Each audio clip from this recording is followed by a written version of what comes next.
É isso aí, vamos lá, continuando aqui com a aula de Geografia. Eu sou o professor Alexandre Donato e a gente vai ver aí mais conteúdos interessantes, hein?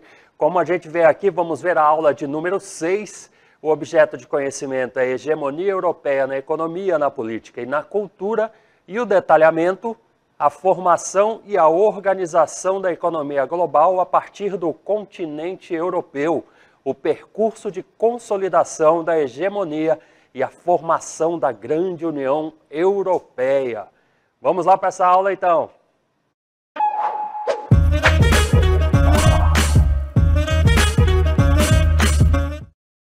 Ok, vamos lá, então, falar um pouco sobre a União Europeia, começando aqui por alguns dos seus dados primeiros, né, os dados iniciais. A União Europeia, gente, é um dos principais blocos, se não é o principal bloco econômico do mundo, tá? Nesta atualidade, no cenário que nós vivemos agora. Ela é composta por 27 países, europeus, obviamente, que são interligados ali no território da Europa. Além de territorialmente, eles são interligados aí por uma parceria muito forte no campo comercial, social e monetário, né? Os blocos econômicos, como a gente sabe, eles têm vários motivos para se consolidarem, mas acaba que o motivo econômico sempre é o mais urgente, o mais enfatizado. Então, lá a União Europeia, o conjunto desses 27 países, reúne cerca de 448 milhões de cidadãos lá de várias nacionalidades. Vamos dar uma olhadinha no histórico da União Europeia, que tem uma história longa e bastante interessante.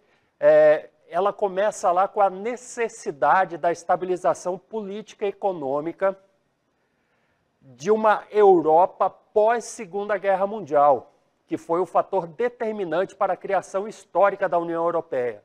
Então ali vocês sabem, né, da história aí das guerras mundiais e sabem que a Europa foi dizimada em vários dos seus lugares ali, várias cidades, vários países. Então, logo depois da Segunda Grande Guerra Mundial, houve uma necessidade de que esses países se juntassem, né, para se reorganizarem ali com ajuda mútua. A história da União Europeia enquanto instituição, ela se inicia lá na década de 40, né, em 1944, mais propriamente. Então a gente pode afirmar que a União Europeia começou com o chamado Benelux. O Benelux, segundo os historiadores, foi o primeiro bloco econômico do mundo. Por que se chama Benelux? São as iniciais aí, né? Benelux. Cada uma das sílabas são iniciais dos nomes dos países Bélgica, Países Baixos, que é esse NE, que é o Netherlands, e Luxemburgo, que é o Lux, tá ok?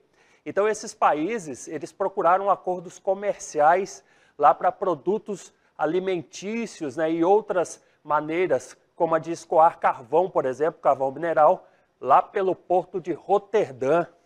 Além disso, eles queriam, com a constituição do Benelux, permitir a circulação de pessoas entre esses países, Bélgica, Netherlands e Luxemburgo.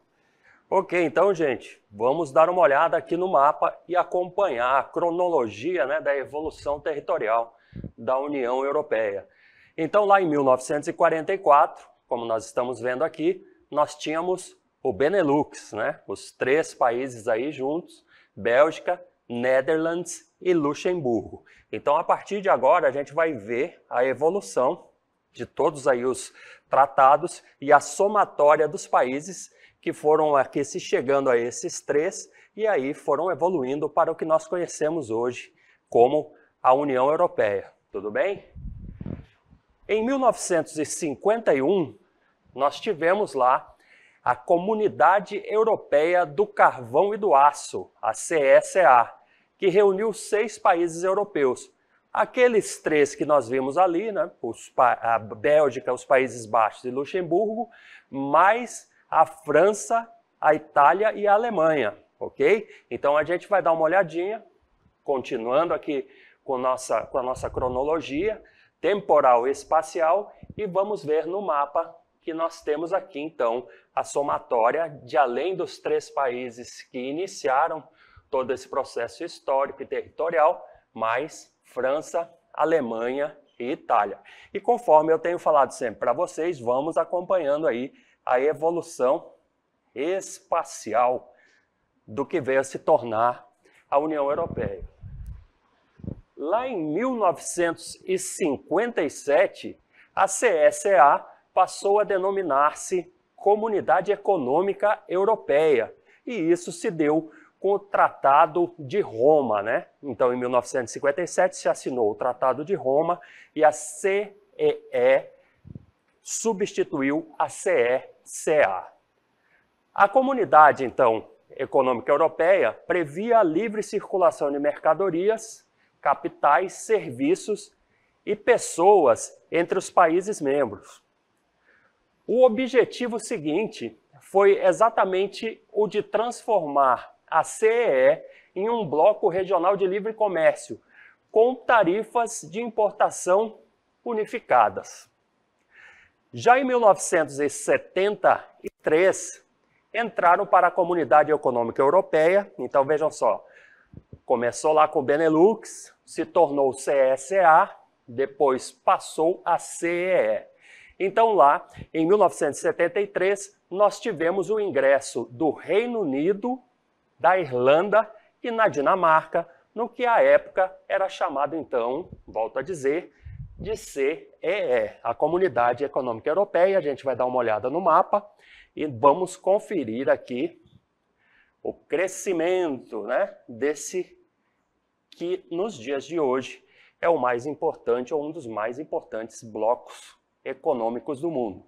Eu digo um dos mais importantes porque, como a nossa economia é muito dinâmica no mundo, valores de moeda, né, influenciam muito nessas questões aí de ranking. E tem outros vários fatores que ou somam positivamente os valores ou decrescem por conta das guerras, algumas delas que estão em andamento aí pelo mundo. Em 1981, nós tivemos a entrada da Grécia, ok? Vamos conferir lá no mapa, vamos ver aqui que a Grécia chegou aqui nessa região, né? Aqui está ela. Então isso se deu em 1981, e aí já temos um maior território tomado pelo acordo. Vamos seguindo aí com essa história. Em 1986, nós tivemos o ingresso de Espanha e Portugal e a assinatura do Ato Único Europeu. O que esse Ato Único Europeu fez de diferente, né? De novo, assentou as bases de uma futura unidade política dos países do bloco. Então nós tínhamos uma série de tratados, de questões e de acordos. Com a assinatura do Ato Europeu, nós tivemos aí a possibilidade de que politicamente esses países unificados, né, tratassem as suas questões de forma igual, pelo menos essas que interessassem a todos. Então, em 86, nós temos aqui Espanha e Portugal. Vamos lá fazer o contorno aqui. Está crescendo o território do que veio a ser a UE. Então, nós chegamos aqui agora em 1992. Observe que em 1992 nós tivemos a assinatura do Tratado de Maastricht. Então, com essa assinatura, a CEE passou, enfim, a ser chamado de União Europeia, e lá, a partir de então, se fixaram os critérios para a adoção de uma futura moeda única pelos países membros. Aqui a gente vai dar um toque para vocês. Observem que o bloco veio a ter uma proposta de uma única moeda, mas nem todos os países, como a gente vai ver na história, aderiram à mesma moeda, né? Então a gente vai ver que há uma diferença aí, onde geralmente a gente vê umas pegadinhas aí em questão de vestibular e há uma confusãozinha. Mas vamos adiante aqui com a história. Em 1995, ingressaram no bloco a Áustria, a Suécia e a Finlândia.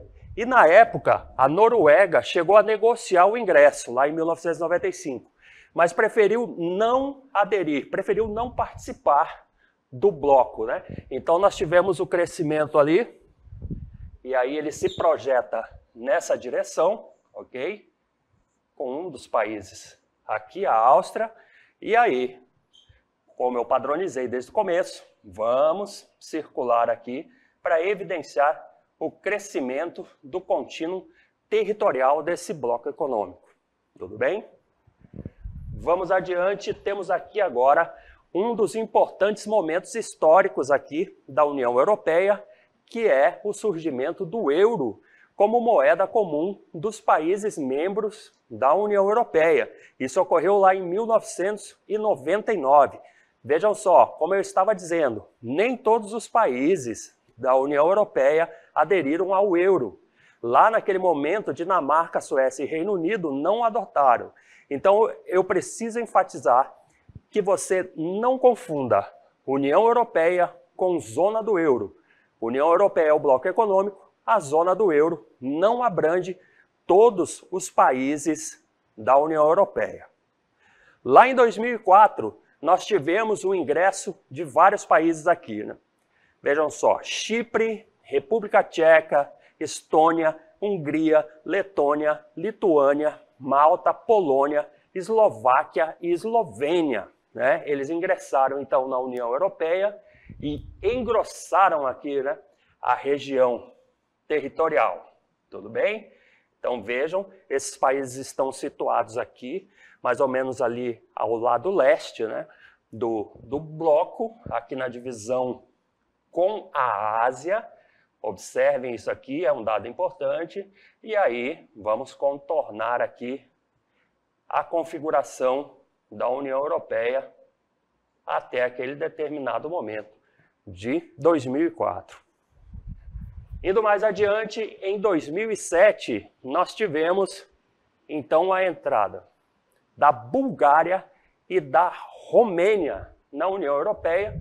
São essas partes aqui que emendaram aqui, né, o contínuo territorial com a Grécia, né, que estava um tanto isolada aqui, como está o Chipre, né, que ficou um pouquinho mais distante. Lembrando que apesar de estar isolado aqui do contínuo terrestre, ele faz parte do continente, tá, gente? Faz parte aí da União Europeia. Então, agora nós temos essa abrangência territorial.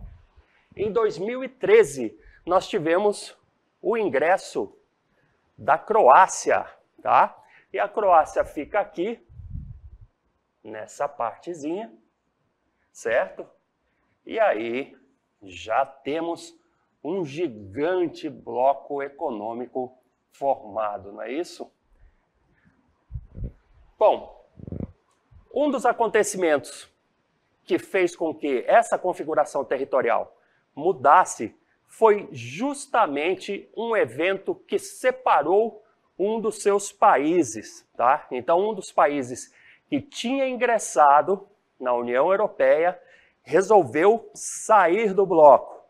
E aí, gente, isso dependeu de uma longa discussão que envolveu, inclusive, consultas lá à população, né, desse país. Uma vez que sair do bloco, de um bloco poderoso como é o bloco da União Europeia, envolvia uma série complexa de questões políticas, administrativas, questões econômicas e etc.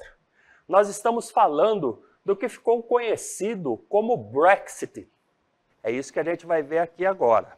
Então, no ano de 2020, agora nós estamos no momento 2020, foi pouquinho tempo atrás, vocês devem estar lembrados que os jornais aí, né, jornal de televisão e outros meios de comunicação, ao dar notícias, falaram muito sobre o Brexit. Então, o Brexit foi a saída do Reino Unido da União Europeia. E o processo de retirada do Reino Unido da União Europeia começou lá em 2016. Então, para sair da União Europeia, o governo britânico fez um referendo que foi votado lá no dia 23 de junho de 2016, porque ele queria saber da população se eles topavam ou não sair da União Europeia. Vejam só que não deve ter sido uma decisão muito fácil, uma vez que a União Europeia é um dos mais poderosos blocos econômicos do planeta, não é isso? E conforme eu disse antes, se não for o mais poderoso de todos eles. Então lá no referendo, nós tivemos aí 51,9% de quem votou, ou dos que votaram pela saída do Reino Unido da União Europeia.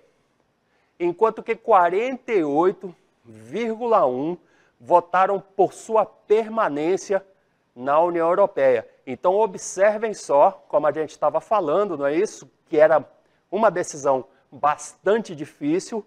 Observem o quanto isso foi apertado. Quase a metade, 51%, um pouquinho mais da metade, 51,9% de todo mundo que votou, optou pela saída do Reino Unido da União Europeia. 48,1%, um pouquinho menos, votou pela permanência do Reino Unido na União Europeia. Mas não teve jeito então, né? Acabou acontecendo que o Reino Unido saiu aí pelo Brexit da União Europeia. Vamos dar uma olhada aqui então em quem permaneceu na União Europeia. E aí estão todos os países que ficaram, não é isso? Estão todas as suas bandeiras aí. Nós vemos que aqui nessa formação nós temos inclusive alguns dos países, né, além do bloco econômico, além de todos eles serem muito poderosos economicamente, unidos, nós temos vários valores individuais, vários países que estão aí entre os países mais ricos do mundo, tá? Então, o conjunto de bandeiras aqui, preparado pela nossa produção, ilustra a majestade desse bloco econômico. Vamos dar uma olhada em outras características da União Europeia. Aqui nós temos alguns dos seus objetivos. Podemos observar aqui que um deles é promover a paz dos seus valores e o bem-estar dos seus cidadãos. Além disso, garantir liberdade, segurança, justiça, sem fronteiras internas, ok? O sem fronteiras internas aqui quer dizer que não me interessa a quem, estando ali, as fronteiras não dividem os direitos, né? É o mesmo, são as mesmas garantias para todos os países participantes. Favorecer o desenvolvimento sustentável é um assunto cada vez mais em voga, à medida em que nossa história enquanto humanidade avança, e é uma preocupação de todos. Também há o objetivo de lutar contra a exclusão social e a discriminação. Continuando aqui, temos outros objetivos: promover o progresso científico e tecnológico, reforçar a coesão econômica, social e territorial e a solidariedade entre os países da União Europeia, respeitar a grande diversidade cultural e linguística da União Europeia, que é enorme, né? Tanto a diversidade cultural quanto a linguística, e estabelecer uma união econômica e monetária cuja moeda é o euro. Como nós vimos, nem todos os países aderiram ao euro, tá? A imensa maioria sim. Então, volto a dizer, zona do euro é diferente de União Europeia. Outras características da União Europeia. Nós temos aí algumas instituições que formam essa poderosa união, esse poderoso bloco econômico. Nós temos o Conselho Europeu, que é encarregado de definir as políticas gerais da União. Lembrando que a política também é compartilhada, né, as ações políticas, as normas políticas, toda a documentação política é compartilhada ali pelos países. Não são todas, obviamente, os países têm suas particularidades, mas há uma política geral a todos. Também nós temos a Comissão Europeia. A Comissão Europeia é encarregada de colocar em prática todas as políticas comunitárias, o que são As políticas que são comuns, então, a todos os países participantes do bloco. Nós temos também o Parlamento Europeu, que controla a Comissão Europeia e aprova tudo que for comum a todos os países participantes do bloco. Temos o Tribunal de Justiça, que assegura o respeito às leis comuns e a aplicação dos tratados, todo e qualquer tratado que for feito, assinado, em concordância ali na União Europeia. Nós temos também o Comitê Econômico e Social. Esse Comitê Econômico e Social é o responsável por prestar consultoria às propostas da Comissão Europeia. E essas propostas, elas dizem respeito a vários aspectos possíveis de ocorrerem dentro de uma comunidade do tamanho da União Europeia, não é isso? E aqui, conforme está colocado, são aí as propostas várias, especialmente no campo econômico e social. Vamos a mais algumas características aqui da União Europeia.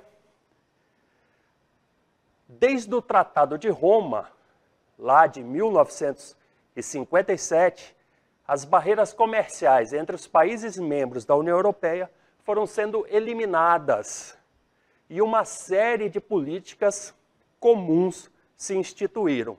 Eu volto a dizer para vocês, a política, as normas, as leis não são exatamente iguais em todos os países da União Europeia. No entanto, existem várias leis que são comuns. Então, são dessas leis que estamos tratando aqui, nesse caso, desses conselhos, essas instituições, esses órgãos que regulam a política na União Europeia como um todo, entre seus participantes. Um exemplo disso é a livre circulação dos cidadãos dos Estados-membros. Então, existe lá, só para dar um exemplo, o passaporte, que é válido em toda a União Europeia. E assim por diante. Outras questões também são válidas, como a gente ia dizendo, a todos os países. Nós temos aí algumas das políticas que são fomentadas de forma padrão, né, de forma igual para todos os países. Uma dessas políticas é a política agrícola, então o comum ali é de comum a todos os países. Nós sabemos que a questão agrícola cada vez mais vem sendo uma preocupação entre os países do mundo. Nossa população está aumentando muito enquanto sociedade planetária, e aí vocês já devem ter ouvido falar que a alimentação é uma das principais preocupações dos novos tempos. Isso já faz tempo que vem sendo falado, tá? Mas é lógico, lá quando começou a ser discutida essa questão da capacidade de produção de alimentos do planeta em relação ao número de habitantes, nós não éramos de longe os 8 bilhões de habitantes aproximadamente que nós somos hoje. Que outros tipos de política aí a União Europeia compartilha entre seus membros? A política pesqueira, vejam só que a questão pesqueira também vai dar aí na questão alimentar, uma vez que os peixes também fazem parte dos alimentos das sociedades. Existem também as políticas que são regionais, ou seja, é um tipo de política que é implementada, que se refere a toda a União ali, especialmente considerando as características regionais da União Europeia. Há também uma política de transportes, que é bastante minuciosa. Existe também uma grande preocupação aí com as questões ambientais e a implementação de novas tecnologias de transporte que respeitem mais o meio ambiente. Para que você tenha uma ideia, em alguns lugares da Europa, viajar de trem, que agride muito menos o meio ambiente, chega a ser mais caro que viajar de avião. Ou seja, as pessoas investem na proposta de fazer menos danos ao meio ambiente quando optam, né, lá por viajar de trem e não de avião, mesmo tendo as duas opções mesmo o avião sendo mais barato. Existem vários relatos sobre isso, é só você consultar na internet. Outras políticas que são implementadas, a política industrial, nós sabemos que ali a região da Europa, nós temos um corredor que faz parte de um dos maiores parques industriais do mundo, não é isso? Vimos ali que são 4 os países principais mais industrializados ali na região. Esses 4 países fazem parte ali da União Europeia, são 4 países da Europa que fazem parte da União Europeia e são alguns dos mais industrializados do mundo. Nós temos também a política comercial, a gente vem falando disso desde o começo. Os blocos econômicos, eles têm essa proposta, né, de se ajudarem comercialmente, e aí a política ambiental, conforme a gente estava falando anteriormente, a questão ambiental, à medida em que o tempo passa, ela se agrava no sentido de ser uma preocupação cada vez mais latente em qualquer região do mundo. Atualmente, gente, outros países querem ingressar na União Europeia. Então, assim, nós temos aquele número dos que estão lá mantidos, mas existem aí outros países que têm grande interesse em ingressar na União Europeia. São eles a Albânia, nós vamos mostrar daqui a pouco o mapa, a Albânia, a Bósnia e Herzegovina, Geórgia, Macedônia do Norte, Moldávia, Montenegro, Sérvia, Turquia e Ucrânia. E aí, não é qualquer país que ingressa na União Europeia. Não é simplesmente pedir para entrar no bloco que é aceito, né? Então, existem condições que são consideradas básicas para o ingresso na União Europeia. Aqui nós temos 3 delas. O país, para entrar, então, na União Europeia, tem que ter uma economia desenvolvida. Esse país tem que manter um regime político democrático que respeite os direitos humanos. E, de outra forma, esse país candidato tem que aceitar a legislação da União Europeia. Então, um detalhe, gente. Observem aí que nós conhecemos outros blocos econômicos que tiveram países que foram desligados justamente por conta de contrariarem essas questões básicas de direito dos cidadãos, tá? Então, quando regimes autoritários, por exemplo, se impõem e os cidadãos perdem seus direitos, esses lugares eles se tornam antidemocráticos. E no caso, óbvio, da União Europeia, nós teríamos aí a negativa para a entrada de um país com essas características no bloco. Vamos dar uma olhadinha no mapa aí, então, desses países que querem ingressar. Se você se recorda dos países da União Europeia que nós estávamos vendo anteriormente, você vai ver que essa área cinza aqui é praticamente toda tomada pelos países que já participam, né? E aqui estão eles, ó, os que querem entrar. Ucrânia, Moldávia, Geórgia, Turquia, Macedônia do Norte, Albânia, Montenegro, Sérvia e a Bósnia e Herzegovina. Observe que nós temos um contínuo territorial enorme e se esses países ingressarem, nós teremos aí um imenso reforço de todo o poderio desse bloco, que, como a gente já falou mais que uma vez, é considerado um dos mais poderosos de todo o mundo. Tudo bem, gente? Espero que vocês tenham gostado da aula. Ficamos por aqui.